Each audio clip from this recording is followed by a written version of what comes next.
My name is Morgan Tate, and I'm 31 years old. 2 months ago, my boyfriend looked me in the eye across my kitchen table and told me I was suffocating him. He didn't shout. He didn't say it in the middle of a fight when people fling words they don't mean. He said it the way you mention a podcast recommendation or an interesting article you saw. Calm, measured, like he'd practiced in the mirror until it stopped sounding cruel and started sounding reasonable. I just feel pressured all the time, Morgan, Caleb said, setting his fork down like he was closing a deal. You always want to see me, always want to talk in person. I need space. We were sitting in the same 2 chairs where we'd once stayed up until 2 a.m., trading childhood stories and laughing until my neighbors banged on the wall. My apartment smelled like garlic and tomatoes from the pasta I'd made. A candle flickered between us, throwing warm light on his face as he told me, very calmly, that being my boyfriend felt like having a weight on his chest. I remember watching a bead of condensation slide down his water glass, one droplet, then another racing toward the ring at the bottom. It was easier to focus on that than on the way my heart had suddenly started pounding against my ribs. Pressured, I repeated, trying to keep my voice flat, because I asked if we could plan something for this weekend. It's not just that. Caleb sighed, running a hand through his hair in that way he knew made him look stressed and vulnerable. It's everything. You text me good morning. You check in during the day. You want to see me once or twice a week, minimum. It's a lot. I stared at him.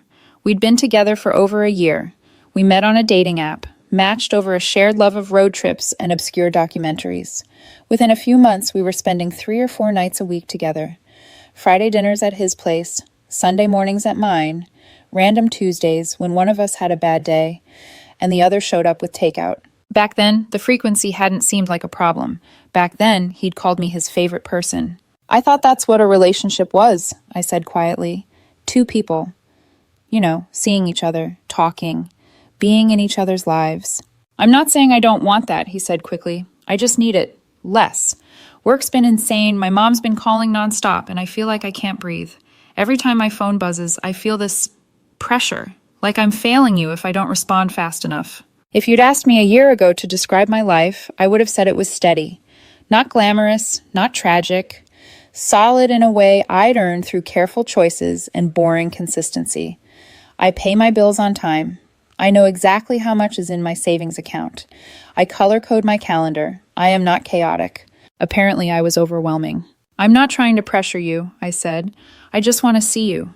We used to spend weekends together all the time. Lately, it feels like I have to book you 3 weeks in advance. He winced, like I'd hit something too close to the truth. That's exactly what I mean, he said. You're always trying to schedule us. Sometimes I just need time to myself, to think, to decompress. When you keep asking, I feel cornered. A dozen memories flashed through my mind like someone flipping through channels too fast. Me canceling plans with my friends because he said he'd had a rough week and wanted company. Me driving across town at 11 p.m. because he texted, I could really use a hug, and then falling asleep on his couch while he finished one more email. Me waiting for him at a restaurant while he messaged, sorry, running late, 3 times in a row. I had bent over and over again because I loved him, because I thought that's what you do when you finally found a person you can imagine building a life with. I backed off when you said work was crazy, I reminded him. I've hardly asked for anything lately except some time together. Once a week feels like the bare minimum, Caleb. He exhaled sharply and leaned back, chair creaking. From now on, he said, voice firm in a way that startled me, I want to be the one who decides when we see each other. I blinked. What? I need you to stop asking, he said. No more, when are you free? Texts. No more, can we plan something? Just stop. If I want to see you, I'll reach out and we'll make it happen. I need you to respect that. For a second, I honestly thought I'd misheard him. The words felt upside down. So you want me to wait, I said slowly, until you decide you're ready to see me? Yes, he said. Exactly. That way I know I'm choosing it because I want to, not because I feel guilty. I think it'll be better for both of us. Better for both of us. The same way people say ripping off a bandage is better for you, while they're the one doing the ripping. Part of me wanted to argue, to tell him that relationships aren't vending machines where one person controls when connection drops down the chute. Another part of me was just tired. Tired of second-guessing every text, of wondering if he'd cancel again, of trying to read his mood through punctuation and response times. So I swallowed the lump in my throat and nodded. Okay, I said. My voice didn't sound like mine. If that's what you need, I'll wait for you to reach out. Relief washed over his face so quickly it made me nauseous. Thank you, he said. I really appreciate you understanding. This doesn't mean I don't care about you, okay? I just need room to breathe. We finished dinner in a silence that tasted like metal. When he left, he kissed my forehead instead of my mouth and said, "Talk soon," like we were coworkers signing off a Zoom call. That night, I lay in bed staring at the little gray, do not disturb crescent moon on my phone screen, fighting the urge to send him a simple good night. I didn't. I'd promised. The first few days were the worst. My fingers hovered over his name every time something funny happened at work, or I saw a meme he'd like. I kept catching myself composing text in my head. Saw a dog that looks exactly like you when you're annoyed. My neighbor is playing that song you hate again. I miss you. I sent none of them. Day 3, he texted, "Hope your week's going okay." I stared at it for a full minute before replying, "You too." That was it. No follow-up, no, let's grab dinner, just a courtesy check-in with all the depth of a weather report. By day 7, something strange happened. Underneath the ache, there was a thread of lightness. I wasn't constantly checking my phone, waiting for his dots to appear and disappear. I wasn't rearranging my schedule around his maybes. I went to the gym after work, grabbed drinks with a coworker I hadn't seen in months, spent an entire Saturday deep cleaning my apartment while a podcast played in the background. My life, which had started to feel like it orbited around his availability, began to feel like mine again. On day 10, my phone buzzed at 11 p.m. "Miss you," his text said. I stared at it for a long time, thumb hovering. An older version of me, the Morgan who drove across town without hesitation, would have responded in 3 seconds. I waited an hour. "Miss you too," I finally wrote. Then, after a pause, I could feel in my chest, "Want to plan something for this weekend?" I knew what I was doing. I was testing the rule he'd made, seeing if space still applied when the subject was missing me. His reply came a few minutes later. "I actually have plans this weekend, maybe next week." 3 gray dots appeared, vanished, appeared again, then nothing. I set my phone face down on the nightstand and stared at the ceiling. 2 weeks after our agreement, on a Thursday night, my phone rang at 10:47 p.m. "Caleb." I almost let it go to voicemail. Curiosity won. "Hey," I said, trying to sound like I hadn't been counting how many days it had been since he'd last suggested seeing me. "Morgan." His voice was shaky in a way I'd never heard. "Are you home?" "Yeah," I said slowly. "Why?" "Can I come over?" he asked. "Please, I need to talk to you. It's important." Every instinct I had screamed to say no, to tell him he'd made the rules, and this late-night emergency didn't fit into space. But there was something in his tone, raw, frayed at the edges, that made my stomach twist. "Okay," I said, "come over." I watched the clock on my microwave tick forward. 10:51, 10:58, 11:06. I counted every minute, every footstep in the hallway that wasn't his. At 11:10, there was a knock at my door. I opened it to find Caleb standing there, eyes red-rimmed, shoulders slumped. He looked like someone who'd just crawled out of a wreck. In his hands, he was holding a small cardboard box, white and pastel. The brand name printed in soft letters I recognized instantly from 100 drugstore shelves. A pregnancy test. My stomach dropped so fast I had to grip the doorknob to steady myself. "Caleb," I whispered, "what is that?" He swallowed hard, jaw trembling. "We need to talk," he said, "about something I should have told you weeks ago." The candle from dinner 2 months ago flickered in my memory, the word pressured echoing in the back of my mind. I stepped aside to let him in, knowing with absolute terrifying certainty that whatever he was about to say was going to rearrange the entire shape of my life. I stood there with my hand still on the doorknob, staring at the box like it might start explaining itself. Up close, it was even worse. The pastel branding, the word pregnancy in cheerful letters that felt grotesque in my hallway at 11 at night. "Is that—" My voice trailed off. I couldn't make myself say the word. Caleb swallowed, Adam's apple bobbing hard. "It's positive," he said. "Lila took 3 of them today. They all were." The name dropped into the space between us like a stone. "Lila," I repeated slowly. "As in, your ex, Lila?" He closed his eyes for a second. "Can I just explain, please?" I stepped back, not because I was feeling generous, but because I didn't want my neighbors to hear anything from the hallway. His sneakers thudded dully against the wood floor as he walked in and set the box on my coffee table with shaky fingers, like it was some sacred relic instead of a plastic stick that had blown our lives apart. I stayed standing. He sat on the edge of the couch, elbows on his knees, hands clasped so tightly his knuckles went white. "I've been seeing her," he said finally, staring at the floor. "For a while, a few weeks." "How long is a while?" I asked. My voice sounded wrong in my own ears. Too calm, too level. He exhaled. "About 6 weeks." 6 weeks. My brain did the math faster than he could. 6 weeks of canceled plans. 6 weeks of work is insane and I just need some time alone. 6 weeks since he'd told me he felt suffocated. "So right around when you started needing all that space," I said. He winced. "Yeah." Silence stretched between us, thin and sharp. "Are you in a relationship with her?" I asked. "Or just sleeping with your ex on your nights off from needing space from me?" He flinched like I'd slapped him. "It wasn't like that." "No?" I folded my arms. "Explain it to me then, because from here it looks exactly like that." He scrubbed his hands over his face. "We ran into each other at this networking thing for work. We started talking. It felt easy, familiar. I'd been feeling boxed in with us, and she was just... no expectations, no pressure. It just happened." "There it is," I said softly. "The phrase everyone uses right before the worst part. It just happened." He looked up at me then, eyes red. "I didn't plan this, Morgan.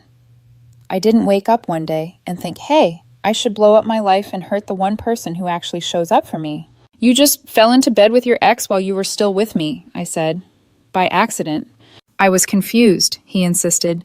"I felt like you were always asking for more time, more commitment, more presence, and I didn't know how to say I couldn't give that right now without hurting you. Lila was easy. She let me be. No expectations." My laugh came out short and bitter. "So it's my fault." "That's not what I said." "It's what you imply," I shot back. "You felt pressured because I asked to see my boyfriend once a week. So you went to someone who didn't ask anything of you except your body. Got it." He pressed his lips together, eyes glossy. "She told me today she's pregnant," he said quietly. "She's been feeling sick, tired, off, took a test on her lunch break, then another, then another." I glanced at the box again, my stomach twisting. "And you just grabbed one and brought it here like a show-and-tell prop?" I asked. "Why are you telling me this, Caleb? What exactly do you want from me right now?" He swallowed. "Because I don't know if the baby is mine." The words hung in the air, heavier than anything he'd said yet. I stopped, reset. "What do you mean you don't know if it's yours? Who else could it be?" His gaze dropped back to his hands. "She's been seeing someone else too," he said. "A guy named Ryan. It wasn't serious, according to her, but they've slept together. The timeline's messy." I stared at him, a slow, cold numbness starting at my fingertips and spreading inward. "So let me summarize," I said. "While you were telling me you felt suffocated by my existence, you were sleeping with your ex. Your ex, who was also sleeping with another man. And now she's pregnant and doesn't know if the father is you or him." He didn't say anything. He didn't need to. "When were you going to tell me?" I asked. "If the test had come back negative, would you have said anything at all? Or would you have just kept texting me, 'Hope your week's okay,' while you sorted out your secret possible baby with your ex?" "I don't know," he whispered. I panicked. When she called me this morning, I felt like the floor dropped out from under me. I couldn't breathe. The only person I could think to talk to was you. Something in my chest snapped. "Of course," I said, "because I'm the responsible one, the steady one, the one you go to when your life catches fire, even if I'm the one you're actively burning." "Morgan, why am I hearing about any of this?" I demanded. "You didn't respect me enough to stay faithful. You didn't respect me enough to tell me you were seeing her. But now that there might be a child involved, suddenly I'm on the distribution list?" His voice cracked. "Because I don't want to lose you." I stared at him, stunned by the audacity. "You don't want to lose me?" I repeated. "Caleb, you've already lost me. You just hadn't bothered to notice yet." He flinched, breathing unsteady. "I'm not asking you to fix this. I needed to tell you the truth, and I needed you to know that if the baby is mine, I can't pretend it doesn't exist. I would have to step up. I'd have to be there." "So this is you. What? Soft launching the idea that if you're a father, I need to adjust my expectations?" I asked. "That my relationship will permanently include your ex and her child?" "I don't know," he said brokenly. "I'm trying to be honest." Honest would have been telling me 6 weeks ago that you were sleeping with Lila, I snapped. Honest would have been saying, I can't be in this relationship and also chase the comfort of my ex. He dragged in a shaky breath, eyes filling. She said something, he murmured. When she called me, she said, if it's mine, she wants it to be mine. Meaning? I asked tightly. Meaning she wants me to be the dad, he said. She thinks Ryan won't stick around. He's not reliable. She said I'm stable, that I'd show up, that I'd do the right thing. Right, I said slowly, because nothing says stable like cheating on your girlfriend and getting your ex pregnant. He closed his eyes, tears finally spilling over. I messed up, he said. I know that. I know I don't deserve anything from you right now, but part of me wants it to be mine. If it is, at least then there's a reason for all of this. It wouldn't just be pointless destruction. I stared at him, feeling a strange, distant kind of pity. Not for his situation, he'd built that himself, but for the way he was scrambling to assign meaning to the wreckage. And where do I fit in exactly in this little redemption arc? I asked. What's my role? Supportive girlfriend who holds your hand while you co-parent with your ex? Bonus mom to a child conceived while you were lying to me? His face crumpled. I'm not asking you to decide that now. Good, I said coldly, because I already did. He blinked. What? I took a breath, steadying my voice. I'm not doing this, I said. I'm not staying in a relationship where I'm only truly visible to you when your life catches fire. I'm not waiting around to see if DNA binds you to someone else while you keep me on standby as your emotional insurance policy. Morgan, please. You told me I was suffocating you, I cut in. So I backed off. I respected your space. And in that space, you chose to fill it with someone else. That wasn't an accident. That was a decision. Several decisions, actually. He stood up, reaching for me, like touch could rewind the last 20 minutes. Don't throw us away, he begged. We've built so much. We can figure this out. We can go to therapy. I stepped back out of his reach. You threw it away, I said quietly. You just waited to tell me until it became a medical emergency. His shoulders sagged. What am I supposed to do? Tell Lila the truth, I said. Tell Ryan the truth. Get a paternity test. Take responsibility for the child if it's yours. He swallowed. And you? I'm not your problem to solve, I said. Or your safety net to fall back on if the test says the baby isn't yours. He stared at me.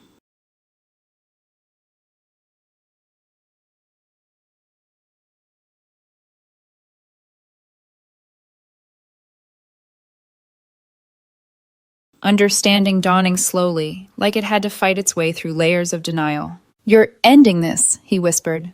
Just like that. There's nothing just like that about it, I said. You ended it over the last 6 weeks, one lie and one canceled plan at a time. I'm just acknowledging what's already true. His eyes were shining, his voice small. What if the baby isn't mine? He asked. Don't you at least want to see how things go? There it was, the real ask. Not right now, but later. Not stay with me while I'm in crisis, but keep yourself emotionally available in case I come out the other side free and looking for comfort. I felt strangely calm. Of course I want to know the result, I said. I'm human. I'm curious. But wanting to know isn't the same as wanting to sign up for this. His jaw clenched. So that's it?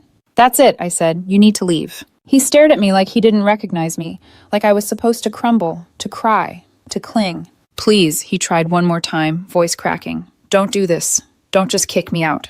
I opened the front door. You walked out first, I said softly. I'm just making it official. For a moment, I thought he might refuse to go, that he'd dig his heels in and force a scene. Instead, he looked at the pregnancy test box on the coffee table, then back at me, with a pain I might have once moved heaven and earth to soothe. He picked up the box with shaking hands, walked past me, and stepped into the hallway. Morgan, he said, turning back, eyes wet. I'm sorry. I know, I said. I believe you. I just don't care enough for it to change anything. He flinched like I'd hit him, then nodded once and walked away. I closed the door behind him and leaned my forehead against the cool wood, listening to his footsteps fade down the hall. My apartment was so quiet it roared. The ghosts of our early days, the laughter, the shared meals, the easy banter, flashed through my mind like scenes from someone else's life. I slid down until I was sitting on the floor, knees pulled to my chest, staring at the space where he'd just been. Somewhere across town, an ex-girlfriend was clutching her own box with its plastic verdict, wondering what kind of future she'd just stepped into. And me? I was sitting on the other side of a closed door, realizing that the version of my life where Caleb was my safe, steady person had been a fantasy for much longer than I wanted to admit. I didn't cry. I just sat there, listening to the hum of the refrigerator and the distant traffic, and understood, maybe for the first time, that space had never really been about breathing room. It had been about making room for someone else. I didn't sleep that night. Not because I was crying, my body stayed stubbornly dry-eyed, but because my mind wouldn't settle. I lay on my back, staring at the ceiling, the faint glow from the streetlights cutting pale stripes across my bedroom. Every time I closed my eyes, I saw the pastel box on my coffee table. I saw Caleb's face when he said he didn't know if the baby was his. Around 5 a.m., exhaustion finally dragged me under, but not for long. I woke again at 7:12, adrenaline already pulsing. I called my manager and said I wasn't feeling well. My voice was steady, which somehow made it worse. I spent the morning cleaning. Not the peaceful, meditative kind. This was frantic, compulsive, like if I scrubbed hard enough, I could erase the last 6 weeks from the walls. I wiped down the counters twice, vacuumed the same spot of carpet 3 times, laundered sheets that weren't dirty. By noon, my apartment looked like a staged rental, sterile, impersonal. Nothing at all like the place where I'd laughed with Caleb on Sundays over pancakes, or where I'd fallen asleep on his chest watching documentaries we never finished. That was the thing I kept circling back to, how real it had felt, how real I'd believed it was. My phone buzzed on the counter. Caleb. I stared at the screen until it dimmed, then picked it up. Caleb, can we talk, please? I locked my phone and set it face down.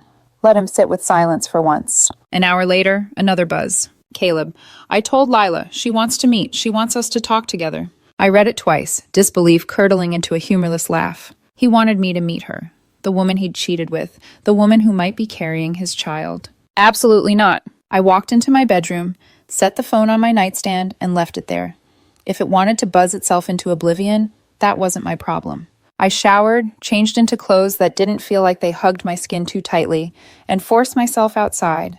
I walked for an hour with no destination, just the need to move, to keep from drowning in stillness. When I finally returned home, the phone had 3 more unread messages. I didn't open them, not until the next morning. And even then, I only did it because the number was unfamiliar. Unknown. Morgan? This is Lila. I think we should talk. My stomach dropped. So Caleb had given her my number. Of course he had. Why wouldn't he? I was his responsible person, his emotional janitor, his crisis manager. Now, apparently, his ex's support line. I tossed the phone onto my couch like it had bitten me. 10 minutes later, it buzzed again. Lila, I'm not trying to fight. I feel like we deserve to hear each other's side. Caleb said you might want clarity too. Clarity. That word hit something raw, because clarity was the one thing I did want. Not for a relationship reconciliation, I had no desire to rewind, but for myself. For the part of me that still wanted to understand how this had happened in slow motion while I was right there, thinking everything was fine. I typed out 6 responses before deleting them. Finally, I settled on, me, we can talk, neutral place, public, daytime. She replied almost immediately. Lila, there's a cafe on Grand, tomorrow at 2? I typed okay and sent it before I could talk myself out of it. The next afternoon, I walked into the cafe 5 minutes early. The air smelled like espresso and warm pastries. People talked quietly around me, unaware that 2 women were about to sit down and sift through the wreckage of a man who'd been lying to both of us. Lila arrived late, 7 minutes to be exact. She walked in wearing a soft sweater and leggings, her hair in a loose bun. She was pretty in a fragile sort of way, the kind of person who always looked like she was as one hard gust of wind away from breaking. She spotted me and raised a hesitant hand. Hi, she said as she approached. Her voice was softer than I expected. Hi, I replied, gesturing to the seat across from me. She sat, fidgeting with the cardboard sleeve on her cup. The silence stretched until she inhaled sharply. I'm sorry, she said. For a beat, I couldn't respond. Apologies in situations like this were always landmines. Too early, too vague, and I'd feel insulted. Too emotional, and I'd feel manipulated. For what exactly, I asked. For all of it, she said, eyes glistening. I didn't know. About you, I mean. Not at first. My eyebrow lifted. Not at first? She nodded miserably. When Caleb and I started talking again, he said you 2 were basically done. That you were pulling away, that he felt smothered, that he needed space to figure out what he wanted. A bitter laugh escaped me. Of course he did. Lila winced. I'm not trying to defend him. I believed him. We'd dated before, years ago. There were still feelings. It felt familiar, and he made it sound like you were already half out of the relationship. I sat back, absorbing that. And when did you find out he was lying? I asked. Her eyes dropped to the table. Last week, when I bought the pregnancy tests. He panicked. He blurted everything out. Everything? Well, enough, she swallowed. He told me he'd messed up, that he'd hurt you, that he didn't know what to do. I looked at her, trying to reconcile this trembling woman with the villain I'd imagined in my head. So you've been seeing someone else too, I said. She nodded, cheeks flushing. Ryan, it wasn't serious, we weren't exclusive, but yeah, that's why I don't know who the father is. And you want the baby, I said quietly. Tears filled her eyes. I think so. I didn't expect this. I wasn't ready for any of it. But when I saw those tests, something inside me just shifted. She took a shaky breath. But I need to know, she whispered. I need to know whose baby this is before I can even begin to imagine the rest of my life. I nodded slowly. And Caleb? I asked. She hesitated. He said he'll step up if it's his. He wants to try, if it is. Of course he did. He wanted redemption. A narrative that made him the good guy rather than the man who detonated 2 relationships in the name of space. And what do you want from me? I asked. She met my eyes for the first time. I want to understand what happened, she said, between you two. Because I don't want to keep lying to myself about who he is. And I don't want to build a life, alone or with anyone else, based on half-truths. I studied her for a long moment. She wasn't my enemy. She wasn't the architect of the deception. She was just another person who'd been fed a curated version of Caleb Rivers. We were fine, I said finally. At least I thought we were. Then he started pulling away, canceling plans, choosing silence over communication. I thought it was stress. I thought it was temporary. I didn't know he was using my patience as cover. Lila's face crumpled. He told me you were too much. My jaw tightened. And he told me you were effortless, I said. No expectations, no pressure. She blinked hard, like that's a compliment. Exactly, I said. Effortless means he doesn't have to show up. We sat there, 2 strangers connected by the same betrayal, the same man who'd splintered his loyalty and handed us each a piece of the broken thing. After a long moment, Lila wiped her eyes. I'm getting an early prenatal paternity test. They can do it as soon as next week. I nodded. Good, you deserve clarity. She hesitated again. If it's not his, what will you do? A shard of something sharp twisted in my chest. Not pain, just truth. I won't go back, I said. Not to someone who calls my presence pressure. Not to someone who treats honesty like an optional setting. She nodded slowly, relief and sadness mingling in her expression. We talked for almost an hour, not as rivals, not as enemies. As 2 women navigating the fallout of one man's avoidance, fear, and selfishness. When Lila stood to leave, she placed a hand on her abdomen without even noticing. I watched her walk out of the cafe, swallowed by sunlight and traffic. And for the first time since the night Caleb showed up at my door, I felt something other than anger or numbness. I felt a shift, a quiet internal click. The beginning of letting go. Nearly 3 weeks passed after my meeting with Lila.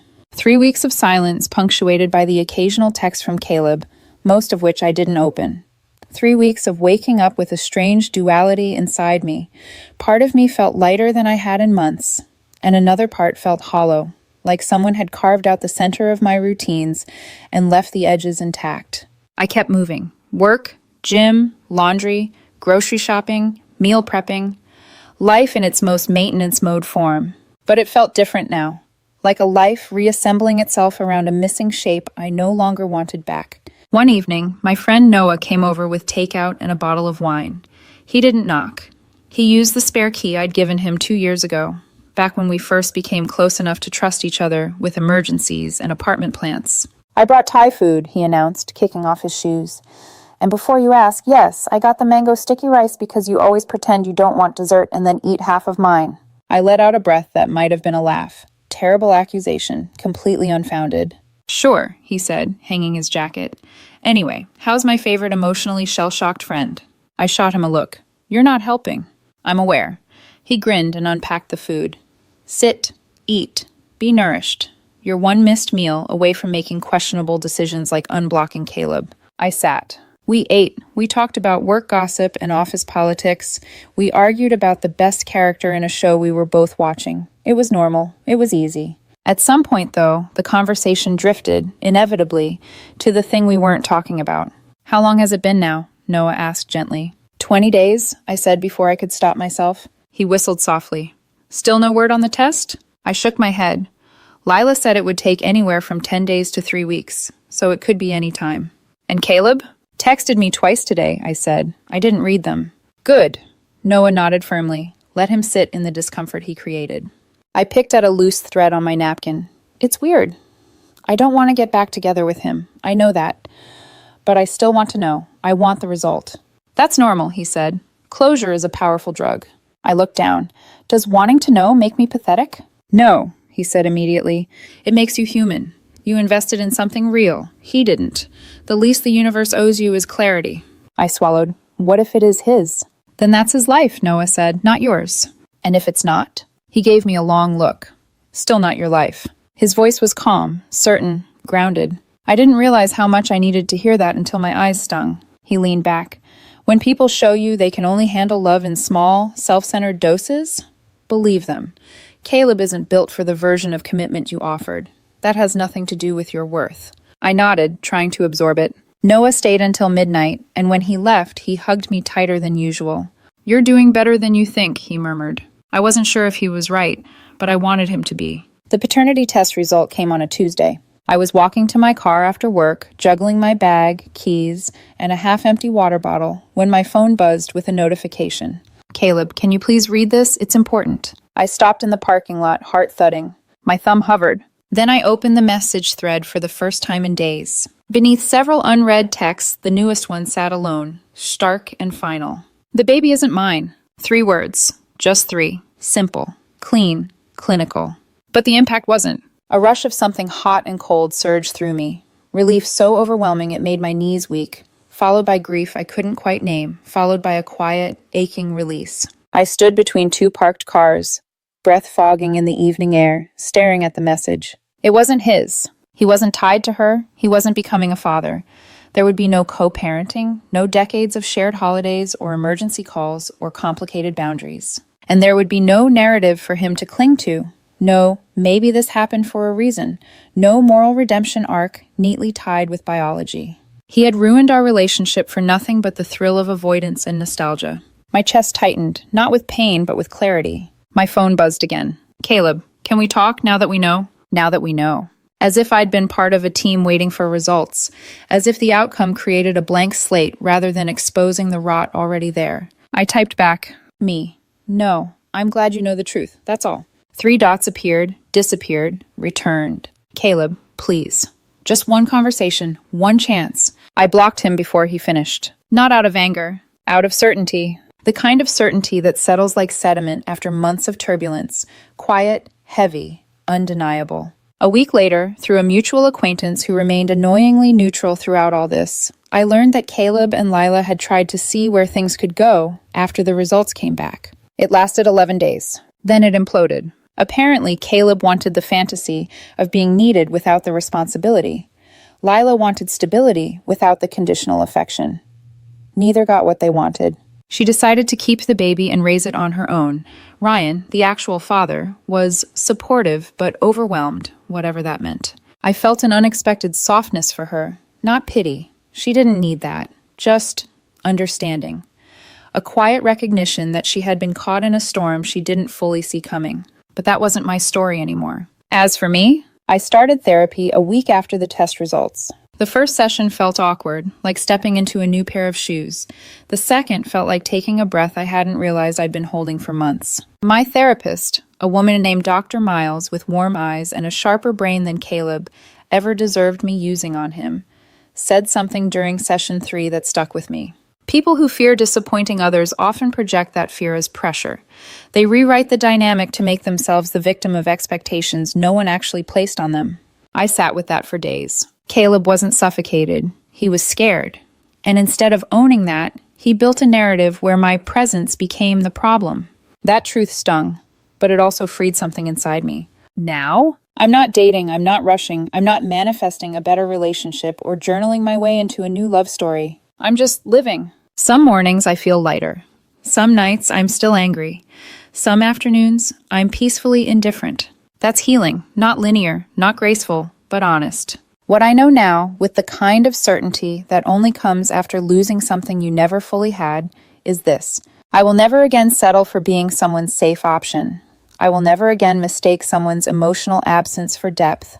I will never again ignore the small alarms in my gut just because someone swears they care. And I will never, ever stay in a relationship where my presence is treated like pressure and my love like obligation. The worst night of my relationship began with a knock on my door and a pregnancy test in someone else's hands. It ended with me reclaiming my life.